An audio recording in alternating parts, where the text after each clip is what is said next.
গত 2 বছর ধরে অবৈধভাবে বাংলাদেশি নাগরিক সে ভারতে থাকছিল। ঘুটিয়ারি শরীফের খবরে নজর রাখবো, কারণ ঘুটিয়ারি শরীফ থেকে গ্রেফতার করা হলো একজন বাংলাদেশি যুবককে। ধৃতের নাম মোহাম্মদ ইয়াসিন মিয়া।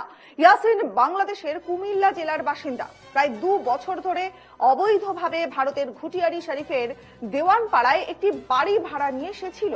গোপন সূত্রের খবর পেয়ে জীবনতলা থানার পুলিশ তাকে আটক করে। প্রাথমিকভাবে তাকে জিজ্ঞাসাবাদ করা হয় এবং এই জিজ্ঞাসাবাদে বৈধ কোনো নথিপত্র দেখাতে না পারায় অবশেষে তাকে গ্রেফতার করলো পুলিশ।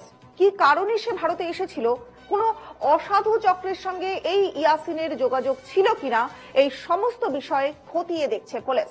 কোন চক্রের সঙ্গে তার যোগ ছিল কিনা, সে কেন গত 2 বছর ধরে বাংলাদেশি হওয়া সত্ত্বেও ভারতে এসেছিল তা নিয়ে প্রশ্নচিহ্ন উঠছে।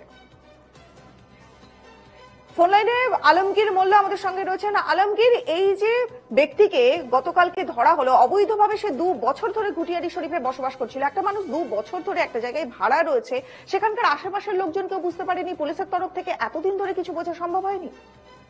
একদমই দেখো অনিকা, ঘুটিয়ারি শরীফে গ্রেফতার বাংলাদেশি যুবক এবং প্রায় 2 বছর যাবত এই ঘুটিয়ারি শরীফ এলাকা, যেটা জীবনতলা থানার অন্তর্গত ঘুটিয়ারি শরীফ ফাঁড়ি এলাকা, সেখানে বসবাস করছিলেন।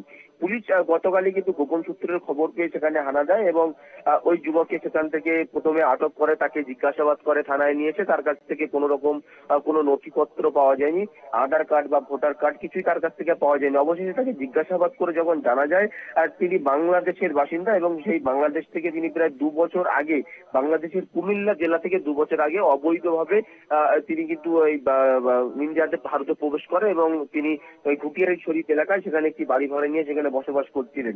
সেই কথা জানার পরেই কিন্তু তবেই তাকে গ্রেফতার করা হয়। তারপর তাকে আজ বারুইপুর মহকুমা আদালতে পাঠানো হবে এবং পুলিশ রিমান্ডেরও আবেদন জানাতে পারে ঘুটিয়ারি শরীফ ফাঁড়ির পুলিশ, যে কোনো রকম ভাবে অসাধু চক্রের সঙ্গে তার যোগাযোগ ছিল কিনা বা কি কারণে তিনি বাংলাদেশ থেকে ভারতে প্রবেশ করেছিলেন, তার কি উদ্দেশ্য ছিল, পুরো বিষয় নিয়ে কিন্তু ইতিমধ্যে তদন্ত শুরু করেছে ঘুটিয়ারি শরীফ ফাঁড়ির পুলিশ। একেবারে অনেক ধন্যবাদ।